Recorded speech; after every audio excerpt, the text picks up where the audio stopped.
간만에 기분이 괜찮은 주말 인사를 드려보고 있는 크립토 마토입니다. 자, 비트코인 한때 64,000달러 선까지 올랐었는데요. 어제 말씀을 드린 대로 주봉 마감을 이쁘게 할 수 있다라면은 이번 달에 좋은 모습 한번 기대를 해볼 수 있을 것 같습니다. 그리고 어제 기분 좋은 소식이 나왔다라고 하는데요. 바로 미국 비트코인 현물 ETF의 자금 유출이 멈추고 순유입으로 전환이 됐었다는 사실인데, 그 중에 가장 반가운 소식은 블랙락의 현물 ETF가 순유출이 나오면서 약간 걱정이 됐었으나 다시 순유입으로 전환이 됐다는 것입니다. 액수는 그닥 크지 않습니다. 1290만 달러, 그리고 피델리티에서 1억 260만 달러가 순유입이 되었으며, 많은 사람들을 놀라게 했었던 것은 바로 그레이스케일의 GBTC에 자금이 들어왔다라는 것입니다. 6,300만 달러. 이를 두고 많은 사람들은 누가 GBTC를 구매한 것이냐, 혹시 이거 세상 물정 모르는 노인들 속여가지고 GBTC 파는 거 아니냐라는 우스갯소리가 나올 정도인데요. 자, GBTC에 무려 6,300만 달러나 순유입, 그리고 사상 최초로다가 현물 ETF에서 순유출이 없었던, 순유입만 있었던 날이었었다라고 합니다. 정말로 비트코인은 바닥을 찍은 것일까요? 자, 아무튼 좋은 성적을 보여주면서 어제 3억 7,800만 달러나 시장으로 흘러 들어왔습니다. 이대로 쭉 달해줄 수 있으면 좋겠다라는 기대감 들게 하는데요.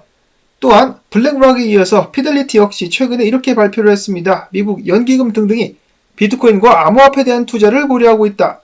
최근 금융전문가, 패밀리오피스, 헤지펀드, 기금, 재단, 연금기금 등 다양한 제도적 투자자 부문을 대상으로 설문조사를 진행한 결과 전체 응답자 중에 74%가 디지털 자산, 즉 암호화폐를 구매하거나 이에 투자 의도가 있다라고 밝혔습니다. 지난해 71%에 비해서 소폭 상승한 수치라고 하는데요. 다른 점이 있다라면은 작년에는 현물 ETF가 없었다, 지금은 있다라는 점이 크게 다른 점이라고 볼 수가 있겠죠. 또한 미국 고액 자산가들의 암호화폐에 대한 자산 선호도가 눈에 띄게 상승하게 되면서 지난해 31%에서 올해 74%까지 2배 이상 급증했습니다. 그게 전혀 이상하지 않을 것이, 눈이 있는 사람이라면, 약간의 관심만 있는 사람이라면 지금 인플레이션이 얼마나 심각한지, 미국 정부의 지출 및 빚이 얼마나 많이 쌓이고 있는지를 알고 있기 때문에 자연스럽게 암호화폐 투자로 눈이 돌아가고 있는 것이겠죠. 다만 투자자들이 암호화폐 투자를 꺼리는 이유로는 첫 번째로는 가격 변동성, 둘째로는 적절한 가치를 평가할 기초가 부족하다는 점, 보안 문제, 시장 조작, 그리고 미등록 증권으로의 규제 분류 등등을 우려사항으로 꼽았습니다. 특히나 미국 내에서는 아직도 암호화폐가 증권인지 상품인지에 대해서 말이 많죠. 비트코인을 제외한 나머지 같은 경우는 증권이다, 상품이다, 논란만 가중되고 있는 가운데 확실한 분류법이나 기준, 규제가 나오지 않은 상황입니다. 미국의 정치인들, SEC 같은 경우는 세금으로 월급 받으면서 도대체 하는 일이 뭔가, 특히 SEC 같은 경우는 오히려 투자자들을 방해하고 혁신을 저해하는 역할을 자처하고 있는데요. 이거는 제가 웃겨가지고 가지고 와보는 것인데, SEC와 지금 몇 년째 소송 공방을 벌이고 있는 리플사의 CEO 같은 경우는 최근에 공개석상에서 이렇게 게리 겐슬러를 비난하기도 했었습니다. 게리 겐슬러 SEC 위원장은 매우 비윤리적인 인간이다. 한마디로 전혀 도덕적이지 않은 인간이라는 것인데요. 이러한 SEC에 대한 악감정은 비트코인만 찬양하는 사람들 외에 다른 투자자들, 그리고 암호화폐 업계 관계자들이 모두 다 공통적으로 가지고 있는 것이 아닐까라는 생각을 해봅니다. 근데 사실 비트코인 현물 ETF 같은 경우도 SEC가 소송에서 패소하고 워낙 압박을 심하게 받으니까 마지못해서 승인을 한 것이지, 만약에 작년에 소송에서 패소하지 않았었더라면은 이런저런 핑계대면서 현물 ETF 승인을 또 미루지 않았었을까, 혹은 거부하지 않았을까라는 생각이 듭니다. 자, 다음으로는 비트와이즈 CEO가 최근 컨퍼런스에서 이야기하기를, 소수를 제외하고 대다수의 전통적인, 그리고 이름이 많이 알려진 금융회사들이 전에 없던 방식으로다가 비트코인에 대해서 알아보기 시작했다. 그러면서 은행들이 비트와이즈에 먼저 접촉을 시도하고 있다라고 합니다. 앞으로 더욱더 많은 자금들이 암호화폐 시장, 특히 비트코인 현물 ETF로 쏟아져 들어오게 되지 않을까. 이런 비트코인에 대해서 트레이딩 경력 무려 30년 이상을 자랑하는 피터 브렌트는 이렇게 비트코인을 평가하고 있었는데요. 비트코인은 일생일대의 거래 기회를 제공했다. 비트코인과 같은 자산은 여태까지 없었고 앞으로도 없을 것이다. 비트코인은 세계 통화 시스템에 대한 적대적 인수 시도다. 1980년대 주식시장의 적대적 인수 시대를 기억한다. 이 거대한 실험의 작은 부분이라도 내가 참여할 수 있었다는 사실이 영광스럽다라고 비트코인을 평가를 했습니다. 대단하죠? 저도 그렇지만은 사실 많은 사람들이 일단 수익을 올리는 것, 돈을 버는 것에 집중을 하고 있지만 비트코인이 만들어지고 성장해 나가는 과정을 목격할 수 있다는 것도 정말 흔치 않은 기회인 것이 사실인 것 같습니다.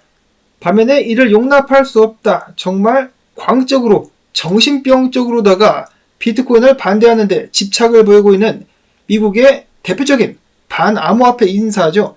엘리자베스 워렌 상원 의원은 정말 어처구니 없는 요청을 최근에 했다라고 하는데 미국 대통령인 조 바이든에게 다른 나라도 아니고 이란으로 하여금 비트코인 채굴을 못하게 막아달라는 요청을 했다라고 합니다.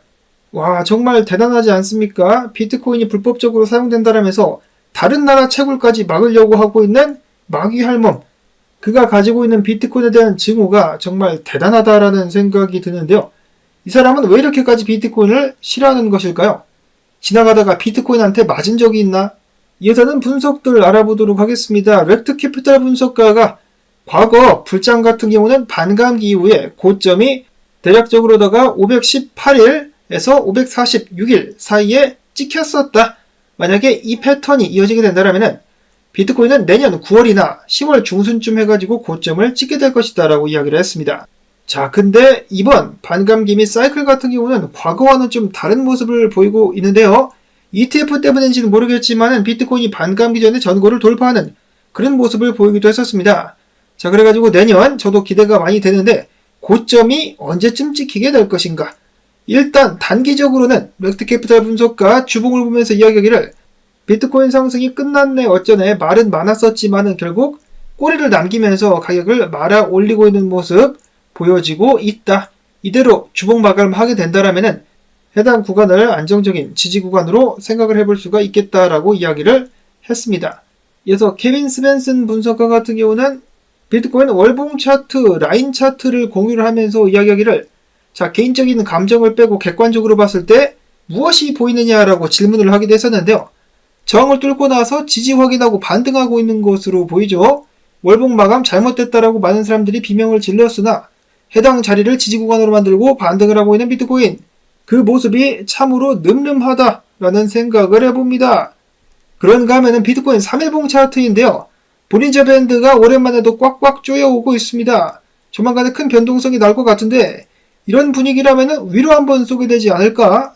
기대를 또 살짝쿵 해볼 수가 있겠는데 한 가지 불안한 점이 있다라면은 비트코인 가격 좀 오른다고 다시 한번 롱 포지션이 엄청나게 쌓이고 있다라고 하네요. 59,000달러 이후로 무려 13억 달러의 롱 포지션이 촥촥촥촥 쌓였다라고 합니다. 적당히 좀 해라. 롱 좀 그만 쳐. 그러자 매크로 CRG 분석가 예상하기를 이거 이런 식으로 롱이 쌓였기 때문에 한번 정리를 하지 않겠느냐. 미국 기준으로 일요일 정도 해가지고 61,300달러 선까지 한번 가격을 빼지 않겠느냐. 그리고 상승을 이어가지 않겠느냐라는 예측을 했습니다. 비트코인 외에도 다른 알트코인들 솔라나 같은 경우도 계속 반등을 해오면서 저항 자리까지 올라왔기 때문에 조정 한번 나오지 않겠느냐라고 트레이더 XO 분석가는 예측을 하기도 했었고요.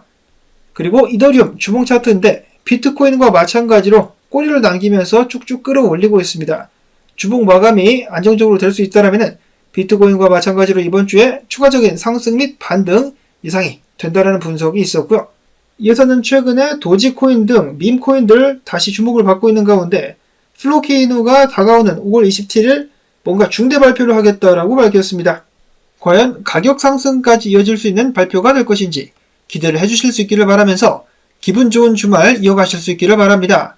오늘 영상 도움되셨다면 주말에 수고했다라는 의미로서 광고 영상 한 편만이라도 마지막까지 틀어주기 및 클릭 부탁을 드리면서 저는 다음에 새로운 소식 가지고 또 인사를 드리도록 하겠습니다. 안녕히 계십시오.